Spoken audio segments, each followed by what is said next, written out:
ready to give an opinion. Today's stories with a spark. Brazier from 8 p.m. weekdays on GB News.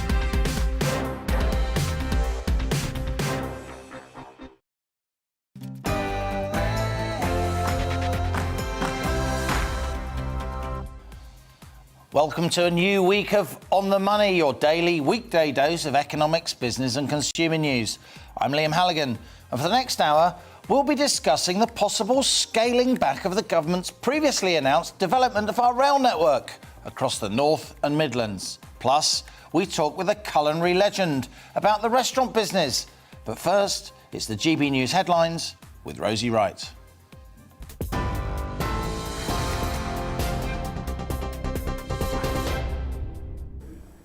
I'm Rosie Wright. This is your news at just gone 1 o'clock. Prime Minister Boris Johnson will chair an emergency COBRA meeting later today in response to the terrorist attack at Liverpool Women's Hospital. As a warning, some of these next images are distressing. Police believe they've identified the passenger who brought an explosive device into the taxi. Well, the man died in the explosion, and police at this point have said his motives are unclear. The driver of the cab, David Perry, who escaped with injuries, has been praised by the Prime Minister. Head of counter-terrorism at North West Police, Russ Jackson, says police have arrested a fourth man under terrorism laws. Our inquiries have led us to two addresses. The first was Sutcliffe Street in the Kensington area of Liverpool. And at this location, 3 men, aged 21, 26 and 29, were arrested yesterday under Section 41 of the Terrorism Act.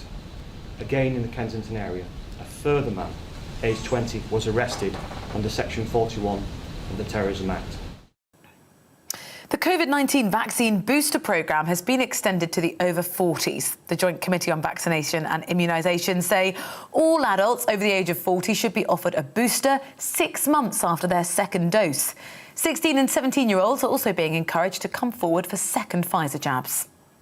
A judge in North East Lincolnshire has ruled a 12-year-old boy can be vaccinated despite his mother's objections. He's living in council care, and it's been concluded that a local authority can arrange and consent his flu and COVID-19 jabs. The judge said in his written ruling this was the first case of its kind. Boris Johnson has hailed the COP26 agreement as game-changing, but has expressed disappointment after last-minute changes were made to the deal. Leaders agreed to phase down, not phase out, unabated coal after requests by India and China. Well, the president of the conference, Alok Sharma, has apologised to delegates after he was forced to rephrase the pledge. Dr. Christian Dunn, senior lecturer in natural sciences, says climate change is not a life and death situation for the UK compared to other countries. Other areas of the world, that 1.5 degrees C, that is, as they've said, life support. That is the bare minimum they can cope with. Any more than that, and you are talking about sea level rise, extreme heat, extreme weather events, and you are seeing loss of livelihoods, loss of lives. And I think it's very hard for us in the UK to see that connection. So it is important, that one of the reasons COP is important, to actually have those, the leaders of those areas speak and for us to be able to hear them, because otherwise it can just get lost. The real living wage has been increased across the country. The new hourly rate will go up to £11.05 for people working in London and £9.90 for jobs outside the capital. Almost 9,000 employers already pay it. It's higher than the statutory living wage.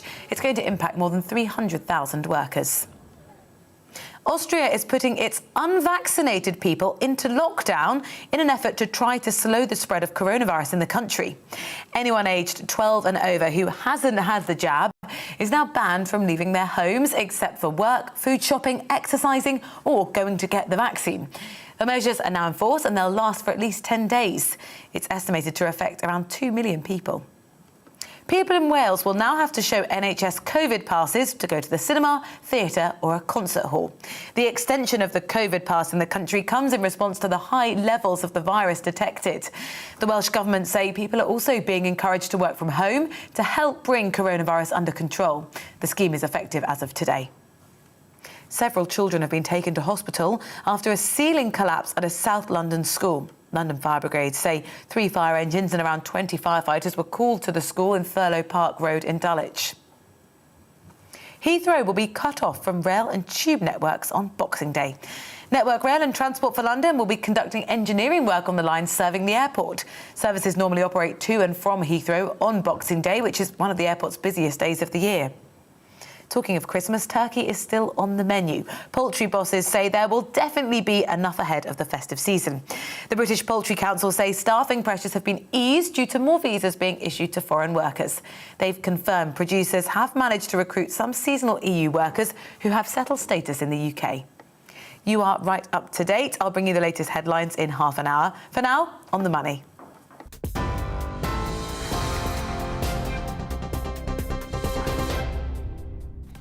And this is On the Money. Today we're talking HS2, that controversial high-speed super train that's meant to be running from London to Birmingham, with two separate lines then linking Birmingham with Manchester and Birmingham with Leeds. But it seems the Birmingham-Leeds branch may not happen. Plus, the proposed west to east Transpennine Northern Powerhouse rail line may also be under threat. Plus, today's Money Talks interview. I'll be talking to one of the nation's most renowned chefs, Aldo Zilli. He'll be telling me about his incredible career founding some of the UK's most iconic restaurants, and whether or not he thinks catering is an attractive career option. That's later in the show. As ever, I want your questions, opinions, suggestions. What should On the Money be covering? It's your show too, so get in touch. gbviews@gbnews.uk or tweet @GBNews. We'll be reading out some of your emails later in the show, so stay with us. This is GB News. I'm Liam Halligan, and you're On the Money.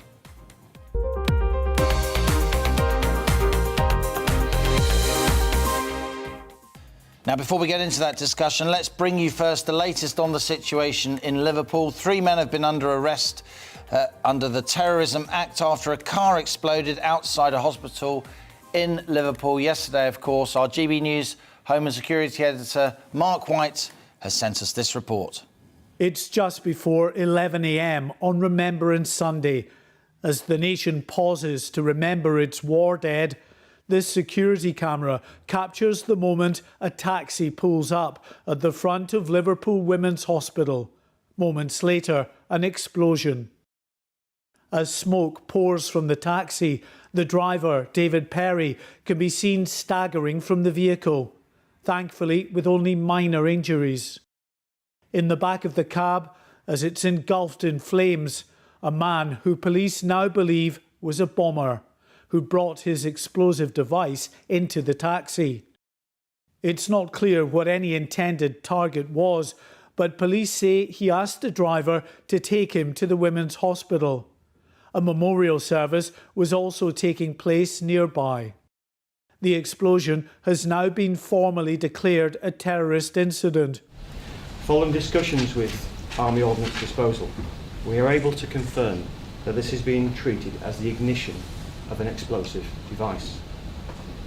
Our inquiries also indicate that the device was brought into the cab by the passenger. We believe we know the identity of the passenger, but we cannot confirm this at this time. The taxi driver, who's now been released from hospital and is recovering at home, has been hailed a hero. Away from the scene of the explosion, police raided 2 residential addresses and made 4 arrests.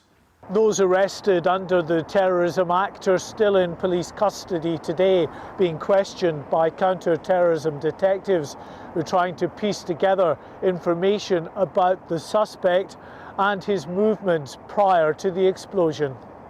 At Rutland Avenue, around a mile from the hospital, there is still a heavy police presence.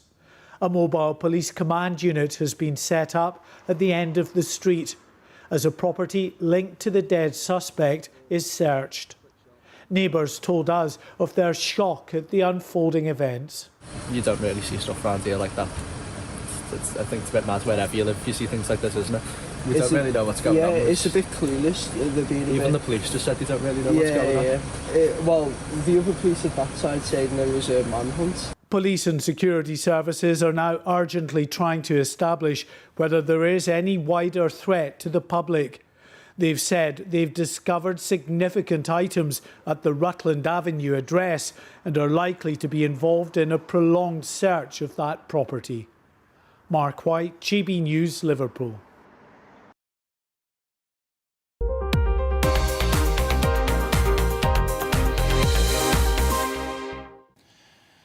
Now, a long-awaited plan for railways in the Midlands and north of England will be published later this week.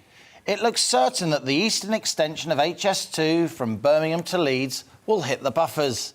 Less than 2 years ago, Boris Johnson gave the green light to HS2, the controversial high-speed super train that will travel at speeds of up to 250 miles an hour.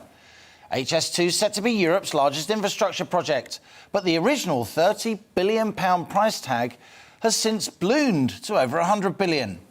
HS2's been panned by countless experts as grotesquely overpriced, offering terrible value for taxpayers' money. What's more, a slew of international evidence suggests high-speed rail, far from spreading regional prosperity, actually draws more and more business to the capital. The UK is already the world's most regionally lopsided developed nation, with wealth and prosperity over-concentrated in London and the South East, and I say that as a Londoner. So a railway designed to level up could actually make regional imbalances even worse, particularly if the Birmingham to Leeds branch is scrapped. Now, since HS2 was first conceived in 2010, the routes pretty much remained unchanged. Phase 1 from London to Birmingham, Phase 2A from Birmingham to Manchester and 2B from Birmingham to Leeds. It's now expected that 2B, the right-hand side of the Y, will stop at a new East Midlands Parkway station, with existing rail services, not a high-speed upgrade, completing the route to Leeds. The government's integrated rail review is also expected to announce whether or not construction of the west to east Transpennine rail line linking Manchester and Leeds will commence. This is the centrepiece of the long-planned Northern Powerhouse Rail project, linking our northern cities to create a combined economy to rival London. Without Northern Powerhouse Rail, regional leaders argue the so-called levelling up agenda doesn't exist. Ministers insist that whatever is confirmed this week, new stations in Leeds and Bradford may happen anyway, even if Phase 2B of HS2 and Northern Powerhouse Rail are postponed. Leeds could get a new tram network, we're told, as a sort of consolation prize for missing out on its own high-speed link. HS2's already been under construction for over a year, with work overwhelmingly centred on the London to Birmingham leg. Many Red Wall MPs, including Conservatives, have argued building work should have started in the north instead. It now looks as if plans for major improvements in our rail network across the North and Midlands, both parts of HS2 and Northern Powerhouse Rail, are about to be seriously diluted. Boris Johnson's majority is built on retaining those Red Wall seats he won from Labour in 2019. But if levelling up is seen as little more than a slogan, a series of broken promises, those seats could be lost once more. And that's your on-the-money question today. Could a lack of levelling up see the Tories losing power?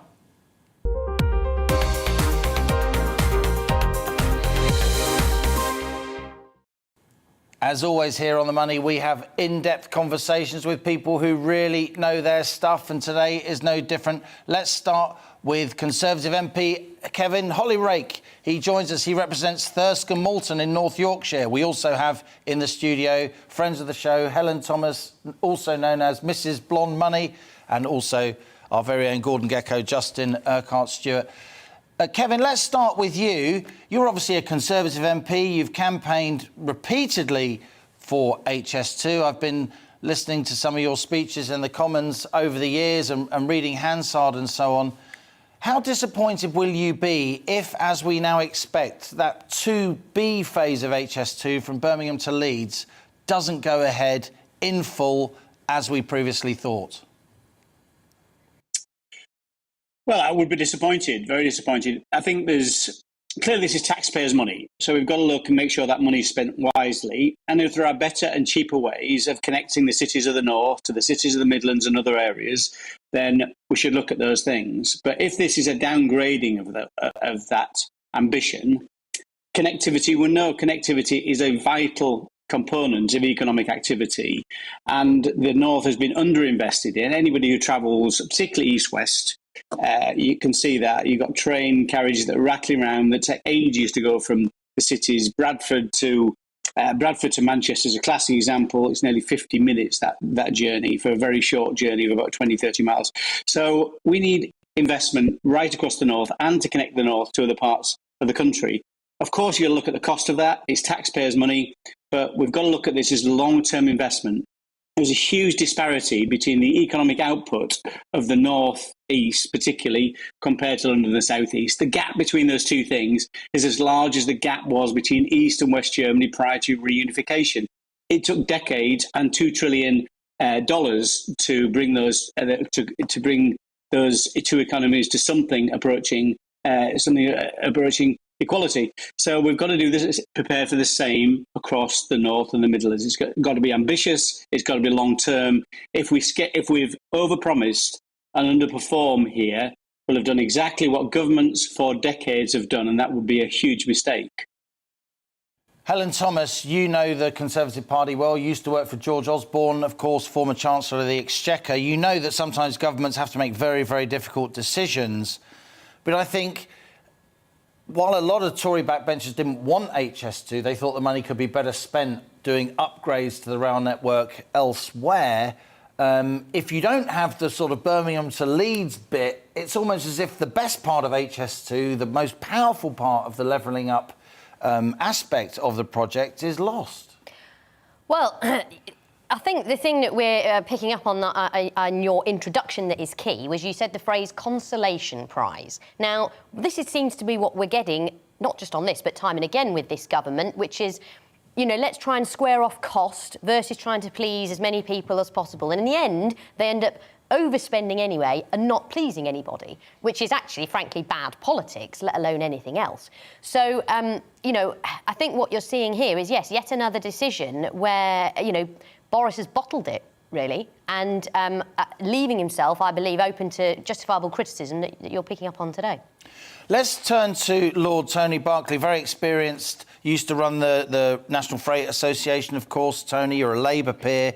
You've been quite critical of HS2 in the past. You led a minority report when you sat on the Oakervee review, a government commission report that was in favour of HS2. You were against. What do you make of the idea that we may not get that Birmingham to Leeds part?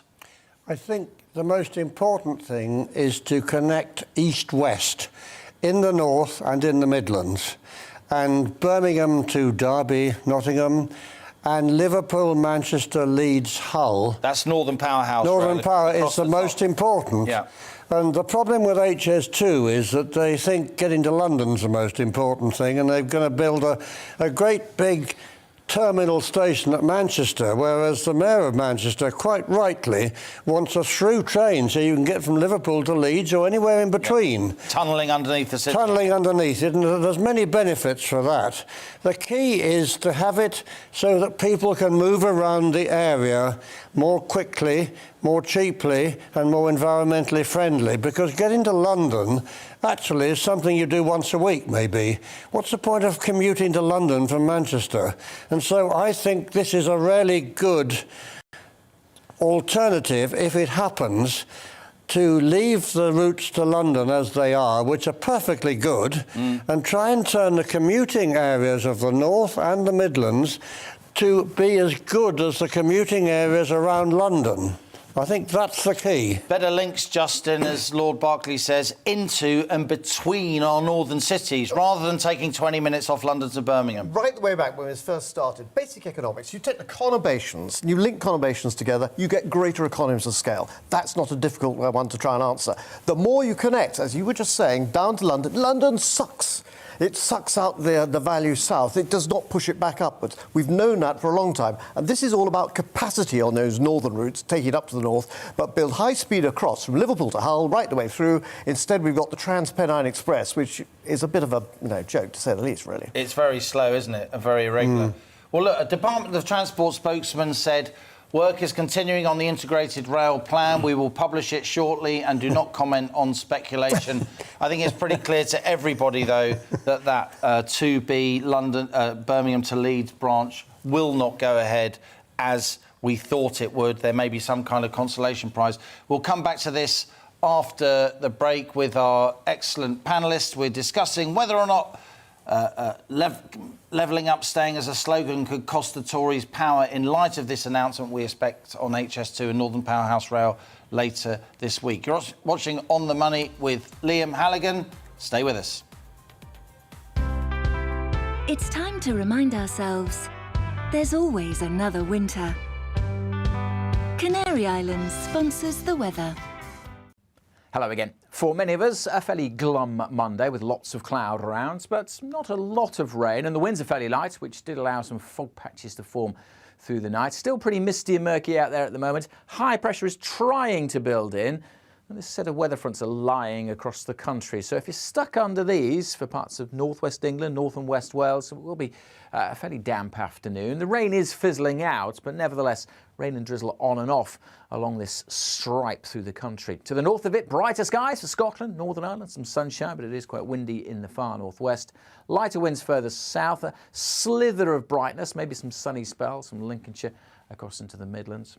And it's pretty mild, with temperatures creeping into the teens for the south, where we see any brightness coming through.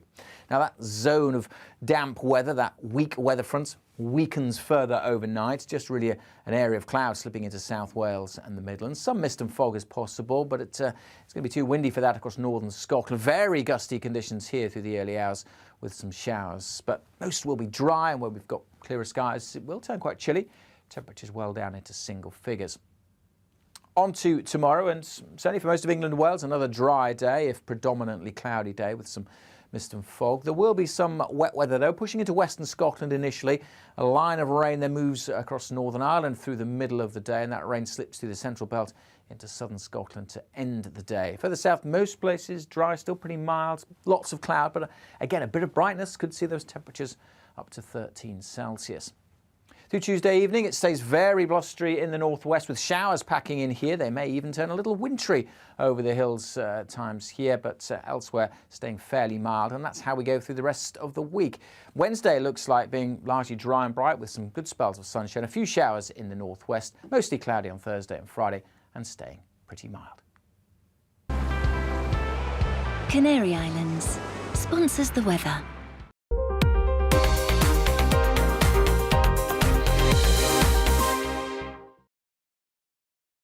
You're watching GB News live across the UK and the world on our digital stream. GB News is Britain's news channel. We are the UK's home of discussion and debate from all perspectives. We are here for you. Don't forget to join our YouTube community by clicking on that subscribe button. And if you want the GB News app, you can click and catch up on programmes anytime. We love to hear from you, so email us. gbviews@gbnews.uk. Thanks for being part of the GB News family.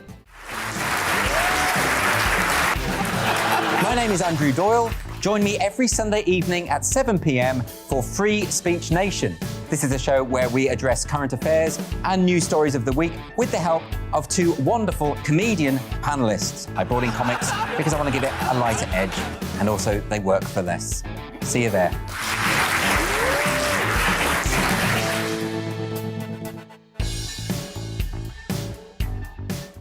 Join my show Farage, 7 p.m. till 8 p.m. Monday through Thursday, and there you will get opinion, analysis, debate, and I'll cover stories that nobody else dares to touch.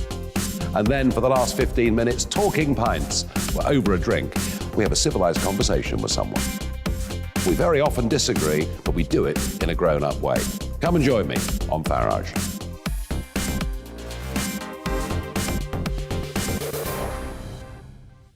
I'm Colin Brazier. I've reported from more than 70 countries around the world, covered wars from Afghanistan to Iraq, from Lebanon to the Balkans. I'm trying to bring that experience, that feel for events, to the studio. And something else. I'm ready to give an opinion. Today's stories with a spark. Brazier from 8 p.m. weekdays on GB News.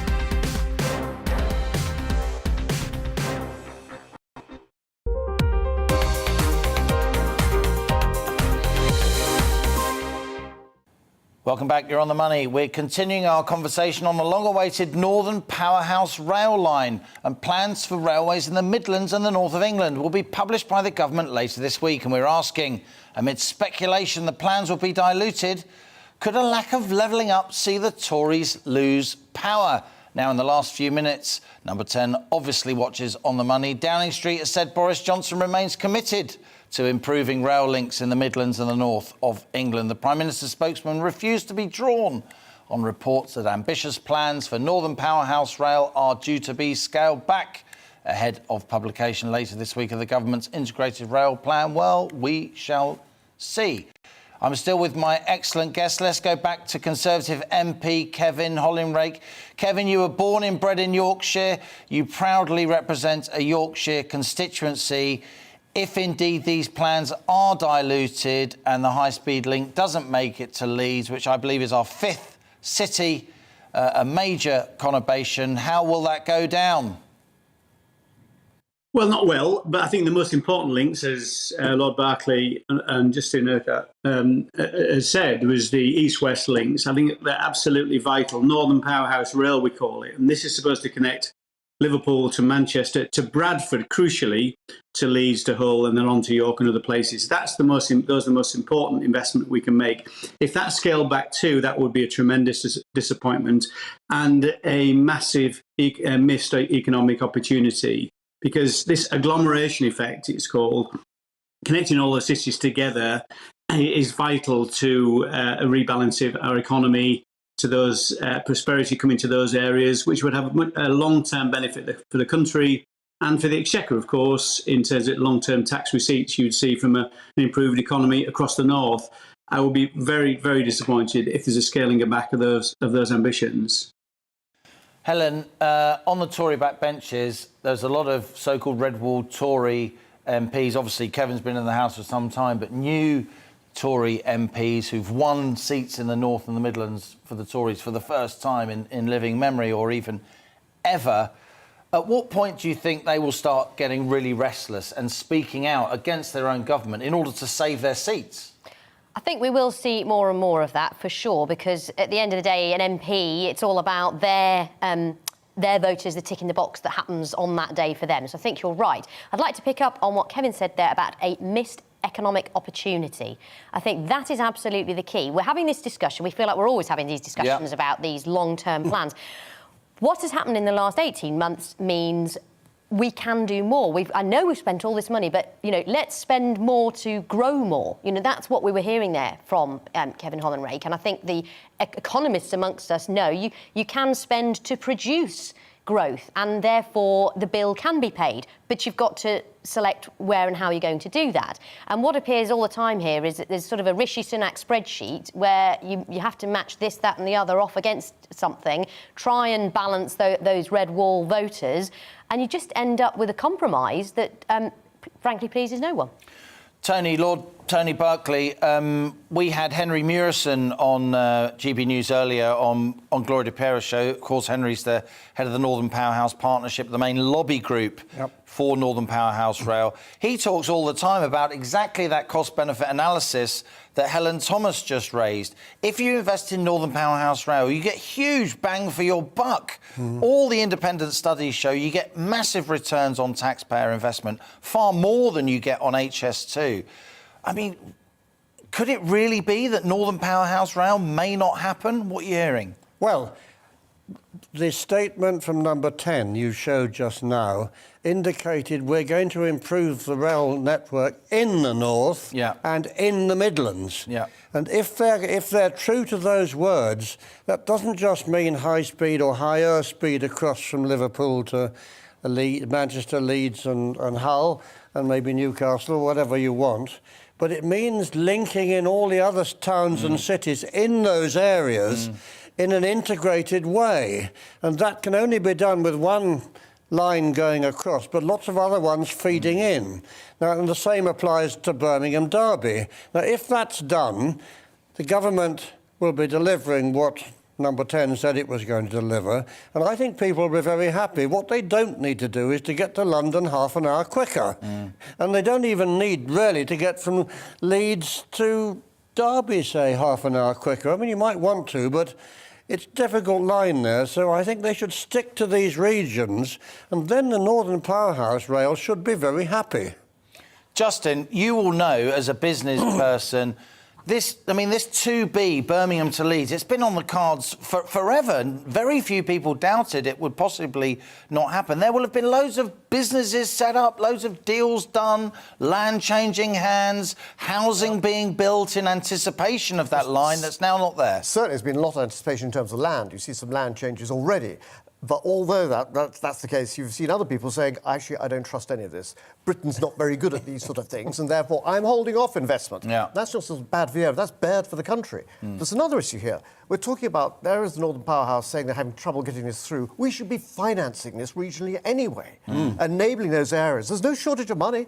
So actually have sort of bonds for this, which we issued locally. Harnessing private sector money. Private sector money in the region, and they can then prioritise it for what they want, not necessarily what Westminster wants. So it'd still be a state project, but you would raise money from capital markets. It's not like the private finance initiative where it's private sector management. It's a state project, but raising private sector money as opposed to government money. And creating local ownership for it, local views on it, and not making sure these people from another area completely trying to tell you how you should try and run the Northern Powerhouse or the whole Northern region. Take it back locally. That's what we've particularly seen since the pandemic. Make it local. Kevin, let me put the question to you, if I may, Kevin Hollinrake, that I put to Helen Thomas. You speak, of course, for Thirsk and Moulton in North Yorkshire. When will we get to the point, do you think, where fellow backbenchers, fellow government backbenchers start to get critical if and when we don't see Northern Powerhouse Rail, and also we see this 2B aspect of HS2 from Birmingham to Leeds, that branch line also watered down? I think it's the wrong thing to look at this through a political lens. It's not about politics. This is about economics. It's about... we know that the North has been underinvested in for decades and decades under many governments, and many governments have promised to level up and never have. They've overpromised and underperformed. That's what we're trying to solve. It's an economic opportunity. So we should get away from politics and think, is this the right thing for the country? Of course, we spent a lot of money over the COVID crisis, and of course you've got to watch every penny of taxpayers' money. But there's a huge difference between day-to-day spending, recurrent spending, and investment spending you're going to see a long-term return for. We would see a huge long-term return if we can get the North firing on all cylinders, and the Midlands and the Southwest and many other parts of this country. But you cannot do that without connectivity. It's absolutely vital. And if we roll back on this and don't connect Bradford with Leeds, with Manchester, with Hull, with Liverpool, with York, all that kind of stuff, we're going to miss that opportunity. It was simply short-term thinking, which misses a huge long-term benefit. We've got a Chancellor who represents a Yorkshire seat. We've got a Prime Minister who understands, we hope, that unless he holds on to those red ball seats, he's going to lose his majority. If not now for these northern projects, when? Well, absolutely. And we've made the promises, we've made the commitments, we should make good on them. OK, if it costs another 10 billion quid, it's a lot of money, it's taxpayers' money, not the government.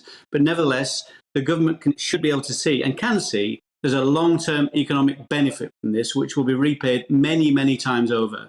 Historically, per capita, we spend around, for every pound we spend in the north on transport and infrastructure, we spend £3 in London and the South East. If it's good enough for London and the South East, and it's needed there for economic development, which it was, it must be right for the north. We should not step back from that now. Heads in line with your views on this panel. Kevin, thank you for joining us. Kevin Hollinrake there, the Conservative MP for Thirsk and Moulton. Thanks also to Lord Tony Barkley, rail expert, and friends of the show, Justin Urquhart-Stewart and Helen Thomas, for that discussion. We will, of course, be reporting on that integrated transport review when it's released later this week, and we'll see what happens, won't we? You're watching On the Money with me, Liam Halligan. After the break, I'll be sitting down with the award-winning chef, Aldo Zilli, as part of our Money Talk series. He'll be discussing the origin of his culinary passions and the secret to his success as an entrepreneur. We may even be sampling a little bit of food. But first, it's the GB News headlines with Rosie Wright.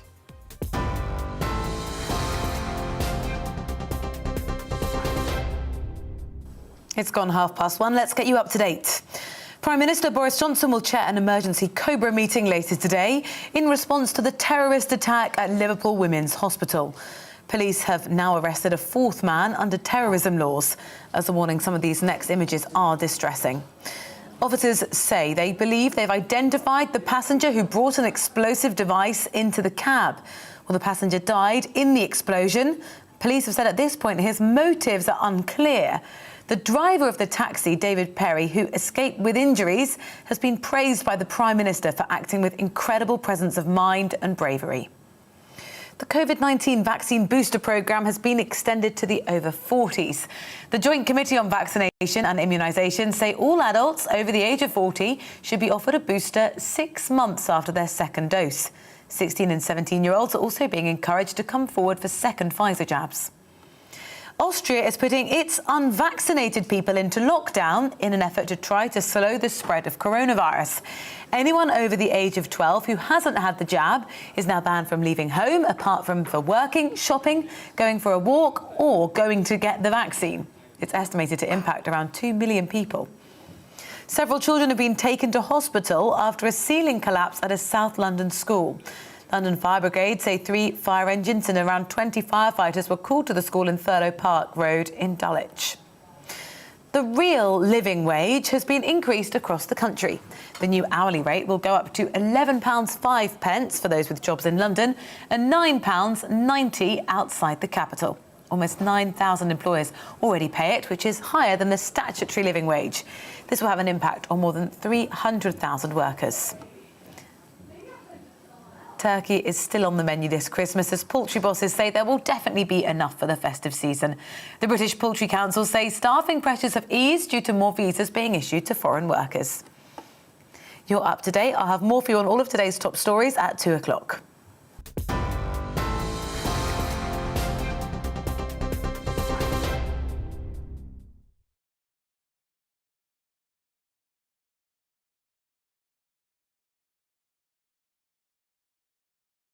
Watching GB News live across the UK and the world on our digital stream. GB News is Britain's news channel. We are the UK's home of discussion and debate from all perspectives. We are here for you. Don't forget to join our YouTube community by clicking on that subscribe button.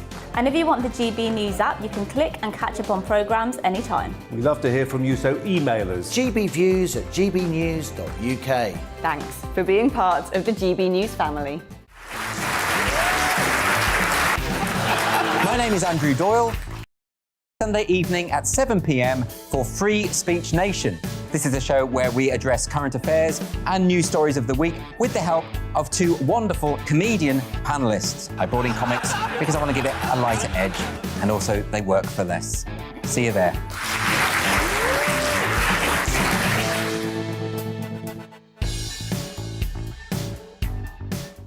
Join my show Farage, 7 p.m. till 8 p.m. Monday through Thursday. And there you will get opinion, analysis, debate, and I'll cover stories that nobody else dares to touch. And then for the last 15 minutes, talking pints. We're over a drink. We have a civilized conversation with someone. We very often disagree, but we do it in a grown-up way. Come and join me on Farage.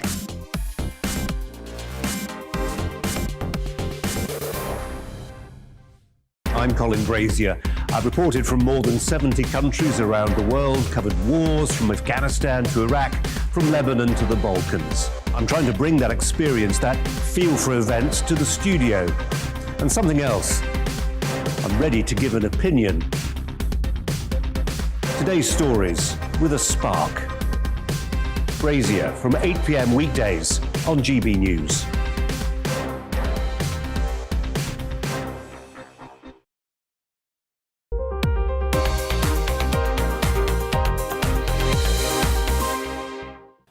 Welcome back. You're watching On the Money with me, Liam Halligan. And lots of you have been getting in touch on Northern Powerhouse Rail. Those plans could be scrapped for that crucial west to east link across the Pennines. Jamie says HS2 was a waste of money at its inception, and it's a waste of money now. The start point should always have been the North and the Midlands. Steve says HS2 was only ever a scam by the government to find a backdoor method to build London, yet another expensive commuter line. This time to the northwest.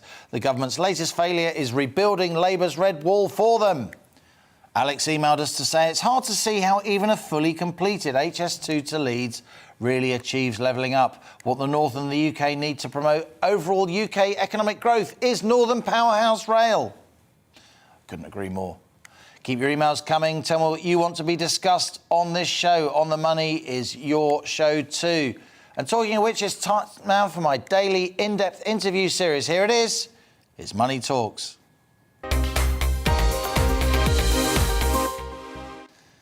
Now, Aldo Zilli is an award-winning celebrity chef and entrepreneur who specialises in Italian, vegetarian and seafood cuisine. One of 9 children, he was born in the small seaside town of Alba Adriatica in central Italy, where he first learnt Italian home cooking from his mother. Zilli was founder and chef patron of some of the UK's most innovative restaurants. He's also written lots of books, including Being Zilli and My Italian Country Childhood, and he remains a leading consultant and commentator on culinary issues. Aldo, it's great to have you with us. What a life you've had. What a fantastic intro. My usual fee. When did you first come to the UK from that Italian culinary paradise where you grew up on the Adriatic there? And what was England like when you arrived? Well, that's a different story. England, when I arrived, was a little bit behind on Italian Well, we're talking mid-70s, right? Yeah, mid-70s, late 70s. OK. You know, olive oil was even hard to find in those days. But, you know, you went to Soho, and in central London, there was Italian there were delis. Italian There delis. was 7 restaurants in Dean Street, Italian restaurants in Dean Street. So as soon as I arrived, I worked in hotels outside London, then I went to Soho for a visit, and I found myself a job, and I stayed in Soho for a long, long time after that, because I opened my own restaurant. It's worth telling younger viewers, isn't it, what the kind of culinary landscape of the UK was back in the early, mid and late 70s. I remember it from childhood. You came here from Italy at that time. You're just a few years older than me. I mean, it was basically post-war, wasn't it? There was very little foreign food. I remember a spaghetti bolognese with the pasta massively overcooked. That was the height of culinary sophistication for most British households. Well, I mean, as far as you were concerned, spaghetti grew on trees in those days. But yes, I mean, it was difficult to find ingredients. So I started you know, working with Italian ingredients, and that's what I think that's what made me successful in those days, in the 80s, because I opened my first restaurant at the beginning of the 80s. So you were early mid-20s, right? Yeah, I was 26 when I opened that's my a big first achievement. restaurant in Soho. Yeah. I mean, it was a big achievement, and it was a big risk. But I had nothing to risk because I had no money anyway. So this guy decided to retire, and he said, "You want my restaurant? Give me 500 quid a week." Wow. And that's how I started my first restaurant, and I never looked back since. But, you know, having said that, in those days, to find ingredients and to cook proper Italian food, because Italian restaurants in those days were cooking very oily lasagna, cannelloni, and spaghetti bolognese, and like you said, chicken Kiev. Yeah. And tiramisu wasn't even on the menu then. You know, that incredibly addictive sort of chocolate coffee cake, which means in Italian it means sort of pick me up. Yeah. And Mr. Tiramisu died a couple of weeks ago, actually, the guy that invented tiramisu. Yeah. But yeah, so in those days it was more like, you know, profiteroles, and it was the menus were so different to what they are now. Just trying to outline, we'll talk about the sort of post-pandemic situation with catering and restaurants, because there's still, you know, they've still got a long way to recover. But tell us about the kind of arc of how culinary Britain developed from the late 70s when you showed up, and many other immigrants came to the UK, you know, whether from mainland Europe, whether from India, Asia, and there was a kind of explosion of culinary, of awareness of food. Didn't just have to be meat and 2 veg. It didn't have to be spam fritters, did it? No, but the thing is, people, I don't know how ready they were, you know, the British palate, how ready it was for them to be introduced to these different flavors or new flavors, or maybe, you know, risotto with truffle, you know, those kind of flavors, very strong flavors and very different flavors. So we, as chefs, you know, always innovate, and we always come with seasons. You know, the season. I change the menu still nowadays with seasons because I like seasonal food and I like food that doesn't travel very far. Although some ingredients I have to still buy from Italy. But, you know, chefs came from all over the world, like you said. You know, Chinese, Ken Hom, for example. Yeah, of course. He's still around. He's still doing his thing. And, you know, I remember him coming to this country. And then after a while, I had my own restaurant. Antonio Carluccio appeared, you know, in the scene. And he then created the monster with all his restaurants, unfortunately. And it's not just in London, is it? So, I mean, many regional capitals, towns.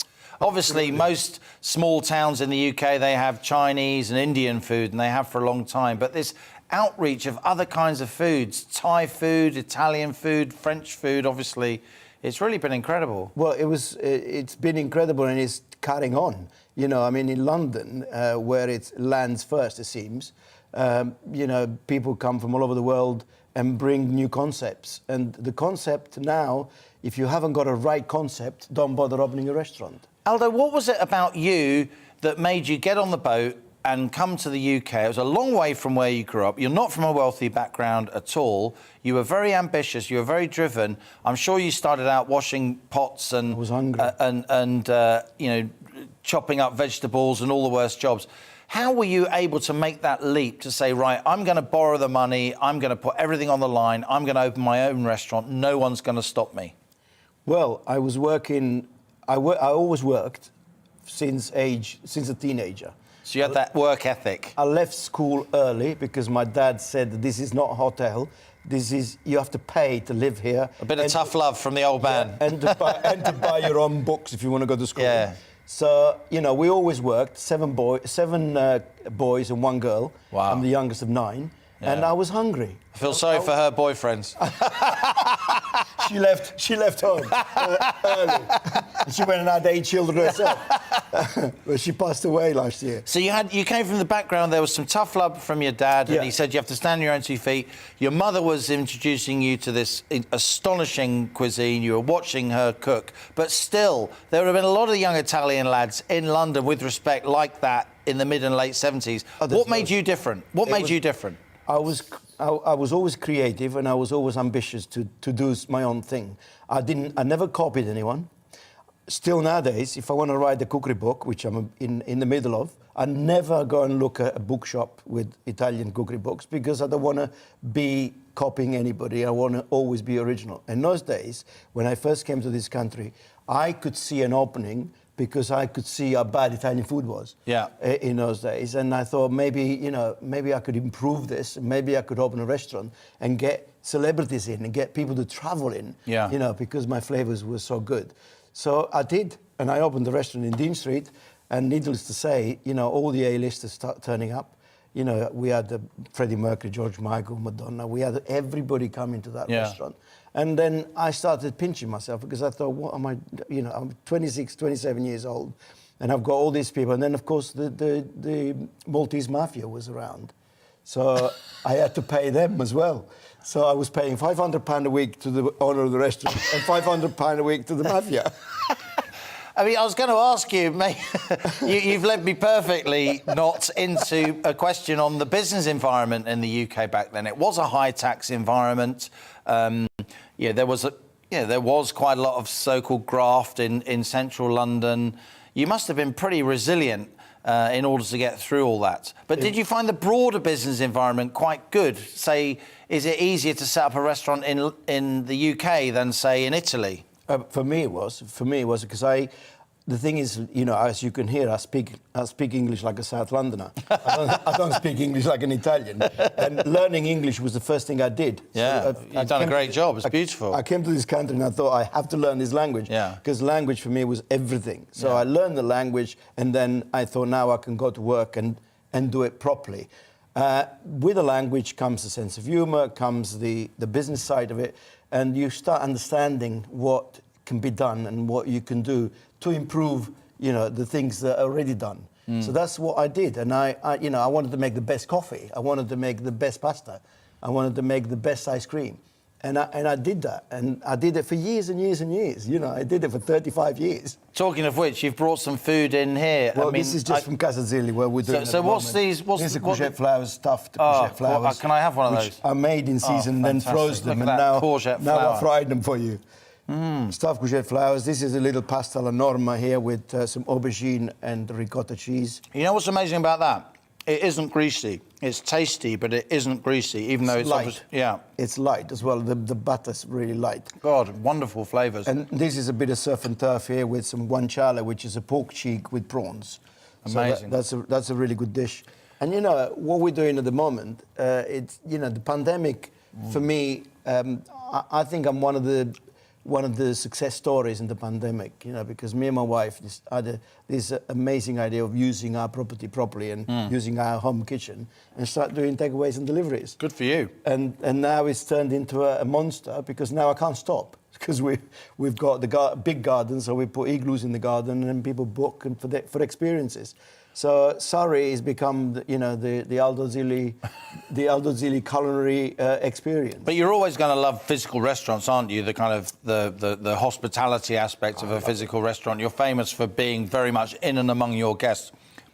What else has that got in that? That's absolutely amazing. Smoked cheese. I can taste smoked mozzarella. I can taste the cheese coming through. So let me put this to you, Aldo. A lot of people watching may be thinking, is this industry for me? I'm looking at the vacancy data this morning. There are over 150,000 vacancies in the catering business at the moment. The catering business is still 40% below where it was before the pandemic. It's got a long way to recover. What would you say to youngsters who are thinking about what they might want to do with their lives about the catering business? How tough is it to get into? How tough is it to succeed and make a good living? Get in the kitchen. Yeah. Don't look at people like me, like people that are on television and chefs that cook on television. Don't look at us yet. Just get in the kitchen and do the graft because it's hard work. You have to go in in the hospitality industry, you have to go in with a good mind. You have to go in with a hard working mind. You can't go in and clock yourself in and out. You know, this doesn't exist. It's you work, 7 days a week sometimes, and if you want to learn, you have to pay attention. Us chefs are all very, very, very difficult people to work for. Yeah. Hence the fact I can't. Exacting, precise, and working under pressure all the time, working long hours. Often with everything on the line. If you've got a chef owner of a restaurant, everything's on the line, right? Not just reputation, money, finance. Exactly. On Saturday night, for example, just gone, one of my chefs was sending out something that wasn't to my standard. And I said to him, my name is on that plate. That's right. You can't do that. That's right. So that's what you've got to understand first. If you can understand that first, the hospitality industry is amazing. It's an incredible business to be in. You're on stage, 1 o'clock comes, service starts, you're on stage, you're live. Yeah. Like this program, you're live. Yeah. And there's no going back. Yeah. Mistakes can't happen. You have to be on the ball and you have to be ready to serve. And how much opportunity is there to get promoted if you start at a low level or even before you've trained to be a chef, just in a kitchen getting experience? How easy is it to rise as long as you're good? How many opportunities are there? I know there are lots of vacancies. I know you can't even get a chef at the moment, right? Yeah, but in one of your restaurants. You're looking at someone that got promoted very early in life. I was always. You have to be ambitious. You have to be creative, and you have to do your own homework. You got to cook at home. You got to test yourself. Yeah. You got to do all sorts of things. You got to read about food. What's coming into the industry. What ingredients, new ingredients are coming in. Taste everything before you send it to anybody, even before you give it to your own wife or husband. So this is the industry. The industry is not easy, but it's easier than going to do something completely different. If you really want to enjoy your life and in the hospitality industry, you have to be prepared for hard work. Is English cuisine still a joke around the rest of the world?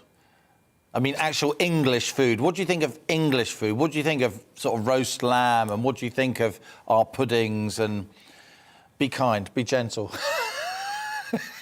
I think you're so underestimating yourselves. Go on. I think you've got some of the best chefs in Europe. There's probably more Michelin stars in this country than there are in France. I think British chefs are incredible, and I would love to train a British chef. That's what I'm looking for at the moment. I'm looking for some juniors that want to learn to cook Italian food. And what an opportunity to be trained by you. Exactly. And you can't get one who's of suitable calibre. I can't get anyone, never mind one. It's very difficult to find people that want to actually do this job. But it's not, I think it's going to get better. I think it's going to get better, and the British food, like you described it, I love your fish and chips. But I can make a better one. We've come a long way since the 70s, haven't we? You have. And we still look good. You have. Spaghetti don't grow on trees anymore. All the best. Nice How to see about you. that then? Nice Aldo to see Zilli you. there, restaurateur extraordinaire. You've been watching On The Money with me, Liam Halligan. Every weekday at 1, I'll be bringing you your daily dose of economic, business and consumer news and the occasional celebrity chef. Thanks for joining me today. I'll see you at 1 p.m. tomorrow. This is GB News. I'm Liam Halligan, and that was On The Money. It's time to remind ourselves there's always another winter. Canary Islands sponsors the weather.